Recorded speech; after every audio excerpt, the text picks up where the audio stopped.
Hello, it's Mother Willow Moon, and I am back with another Tarot Tuesday here on Kindred Souls Coven.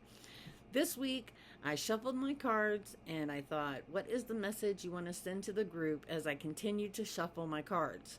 And when I got a feeling to stop, I stopped and I pulled the top card. And it's a great card. I pulled Ostara. Now, she's the goddess of fertility and springtime. She's a Teutonic goddess that is known as the bringer of light and balance, because on Ostara, the day and the night are balanced. So when we talk about this type of fertility, we're talking about prosperity, we're talking about your mind, your body, your soul, and your physical surroundings. It's not just having babies and having birth. It's all kinds of fertility that causes you to manifest the things you want to manifest. So how do we manifest? Well, this card tells us all about it. And I'm really glad we got this card, because this card matches what we learned last week about the number 5. I have no idea I'm pulling these cards like this, but I am. Last week we learned that number 5 is the change maker.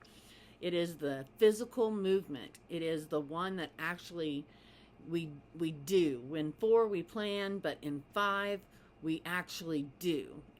We are barrier breakers in the number 5.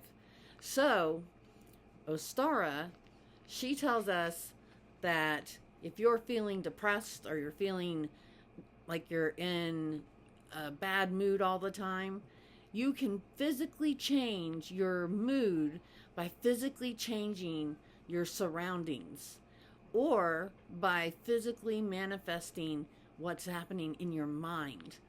You have to be able to clear out the darkness by putting in positive intentions.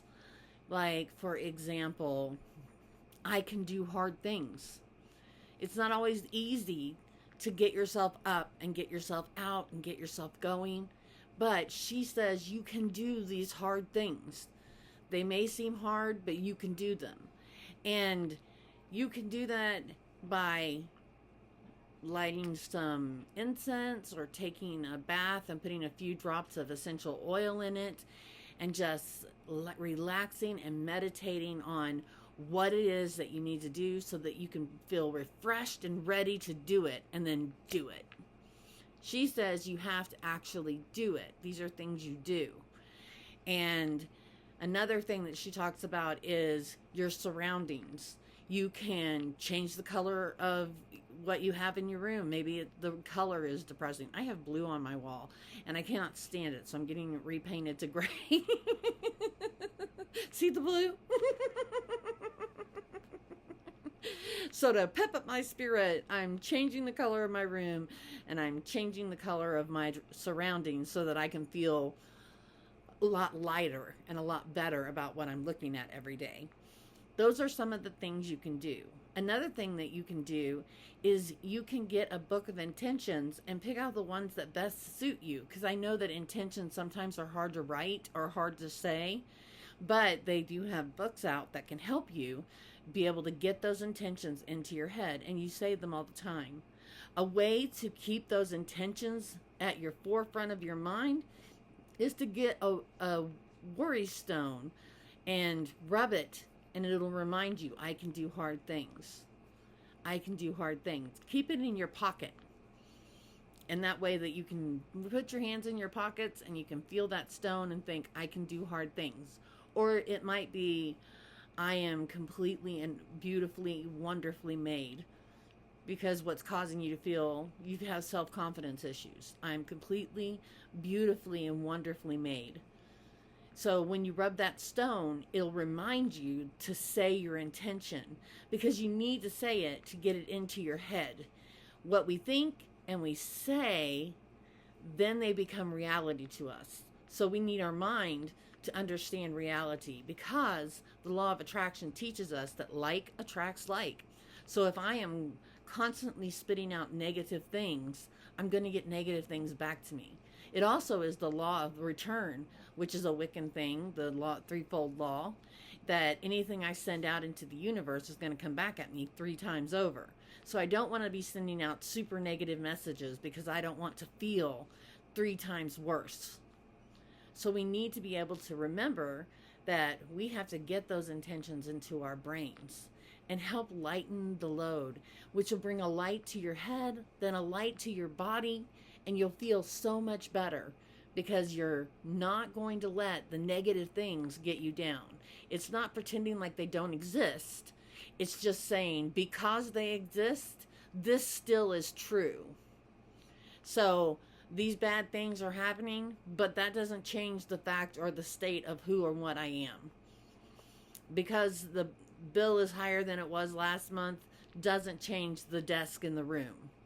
Well, you are a physical manifestation, and it does not change you either. Your mind convinces you that things look gloom. You have to determine that they do not, and then put that into your mind. So let's read the message that Ostara has for us this week. Springtime is any time when the light increases within your mind and your entire system. If you feel dark, heavy, or depressed, then you can lighten up by fueling yourself with positive intentions, nutritious foods, and anything that sparks your feelings of love. Surround yourself with beautiful flowers. Brighten the colors of your wardrobe or your home. Draw back the curtains to let the natural light in. You can paint a sunnier outlook within yourself, which will give rise to all sorts of new opportunities. Since like attracts like. Feel more energized and powerful as you spruce up your inner and outer worlds. Then capitalize on this increased vigor by starting a new project that really makes your heart sing with excitement. Now, I thought that I was starting a project that would make my heart sing with excitement, but I didn't. It didn't. I wound up being frustrated and didn't really want to do it anymore. So it's okay to change your mind on projects. It's a good time to start them. And if they don't work out, then you start another one. If that doesn't work out, then start another one. You will eventually find that thing that makes your heart sing. And it will help you with your positive feelings. Arts and music are a part of how we feel. They touch us on a different level. They use different senses. With music, it touches our ears. And sometimes our mouth because we sing along with the music, but it touches our ears and our ears are taking in some sort of activity. And with art, it activates our eyes. Our eyes get involved and we begin to focus on the beautiful thing in front of us, and then we get to see different perspectives to the same things that we've been looking at this whole time.